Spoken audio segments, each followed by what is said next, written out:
बच्चों, दूसरा समास है तत्पुरुष समास। तत्पुरुष समास में उत्तर प्रधान होता है। समास बनाते समय बीच की विभक्तियां लुप्त हो जाती हैं, अर्थात कारक चिन्ह का लोप हो जाता है, कारक चिन्ह लुप्त हो जाता है। तुलसी के द्वारा रचित का समास बनाते समय के द्वारा विभक्ति लुप्त हो जाती और समस्त पद तुलसी रचित बनता है। तत्पुरुष समास की विशेषता क्या है? इसमें जो भी जितनी भी विभक्तियां होती हैं, कारक होते हैं, वो सारे लुप्त हो जाते हैं। जैसे कि में, से, के, द्वारा, से, को, का, के, ये सारे इन सब का विभक्तियों का लोप हो जाता है। अब बच्चों, तत्पुरुष समास में भी 6 भेद होते हैं।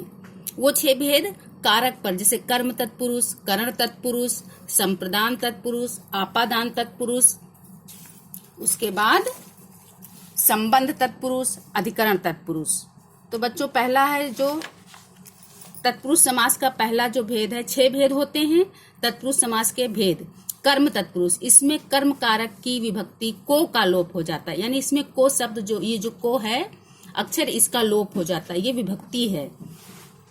जैसे समस्त पद है ग्राम गत, विग्रह करने पर होगा ग्राम को गया हुआ। तो जब ग्रामगत लिखेंगे तो को विभक्ति का लोप हो जाएगा। परलोक गमन, परलोक को गमन यानी परलोक को जाने वाला, परलोक को गया हुआ। तो क्या होगा? परलोक गमन जब हम लिखेंगे तो को विभक्ति का लोप हो जाएगा। इसी तरह है करण तत्पुरुष। करण तत्पुरुष में इसमें करण कारक की विभक्ति से और के द्वारा का लोप हो जाता है। जैसे काम चोर, काम से चोर, जो काम ना करता हो। मुंह मांगा, मुंह से मांगा। तुलसी कृत यानी तुलसी के द्वारा कृत, तुलसी के द्वारा रचा हुआ, लिखा हुआ। शोकग्रस्त, शोक से ग्रस्त, तो से और के द्वारा इन विभक्तियों का लोप यहाँ पर हो रहा है। यहाँ डायरेक्ट लिख रहे हैं काम चोर, मुंह मांगा। तो जब इसका विग्रह करते हैं काम से चोर, तो से का लोप हो जाता है, के द्वारा का लोप हो जाता है। फिर तत्पुरुष समास का तीसरा क्या है? संप्रदान तत्पुरुष।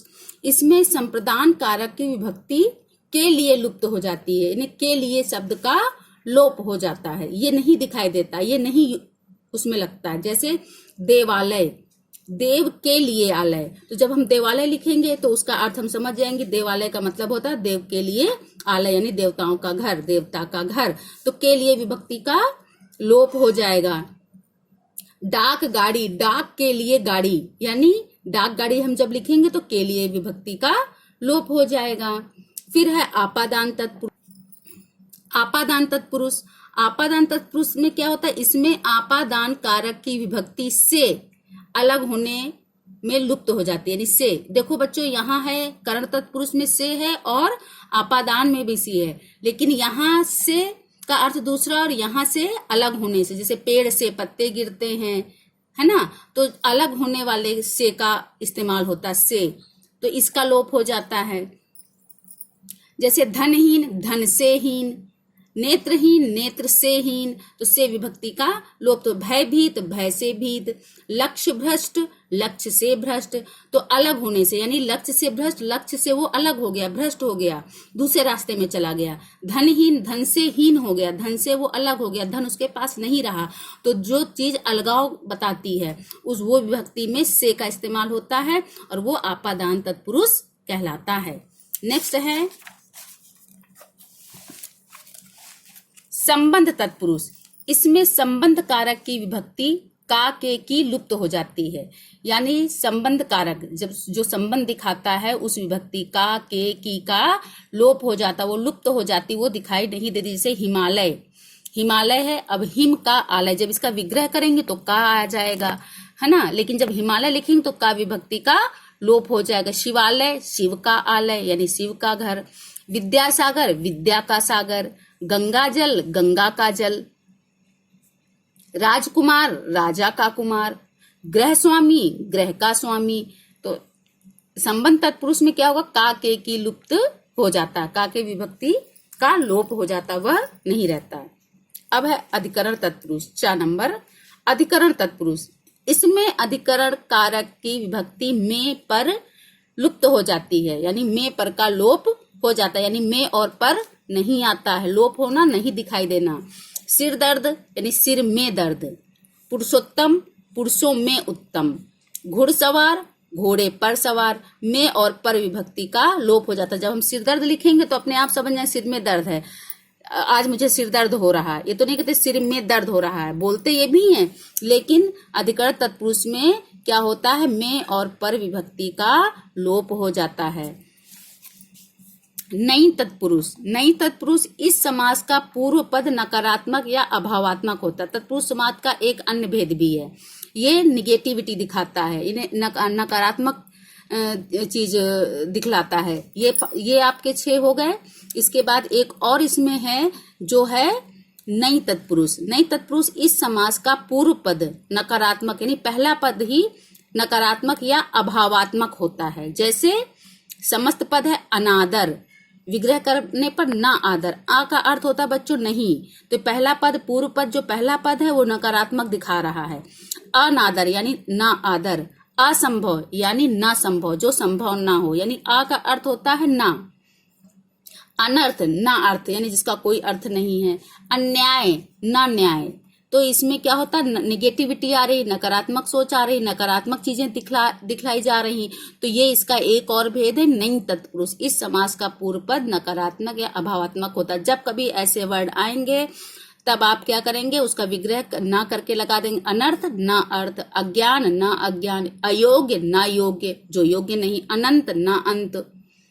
ठीक है बच्चों।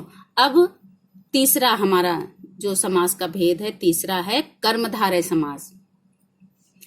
इसमें पूर्व पद विशेषण होता है, हमेशा याद रखना, कर्मधारय समास में पूर्व पद विशेषण होता है और उत्तर पद विशेष्य होता है, अथवा पहला पद उपमान होता है और दूसरा पद उपमेय होता है। उपमान और उपमेय यानी जब तुलना करते हैं, यह क्रम उलट भी जाता है।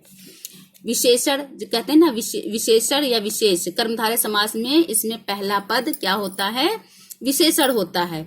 तो महादेव, तो विग्रह करने पर आएगा महान है जो देव। और इसकी एक विशेषता ये है कि इसको कैसे पहचानेंगे कर्मधारय समास में, कि इसको माइंड में रखना है कि इसमें आता है जो, है जो, तो जहां कहीं भी विग्रह करने पर है जो आए तो समझ लो वो कर्मधारय समास है। जैसे नीलकंठ, नीला है जो कंठ, वो नीलकंठ, विग्रह करने पर है जो आया। फिर अधमरा, आधा है जो मरा, तो है जो जिसमें लगे, विग्रह करने पर जिसमें है जो आए वो हमारा कर्मधारय समास होता है। और इसकी विशेषता क्या है, इसमें पहला पद यानी पूर्व पद विशेषण होता है और उत्तर पद विशेष्य होता है। विशेषण और विशेष की परिभाषा मालूम है, विशेषण किसे कहते हैं, विशेष किसे कहते हैं। जब आप कर्मधारय समास लिखोगे तो उसमें पता चल जाएगा कि हाँ ये कर्मधारय समास है।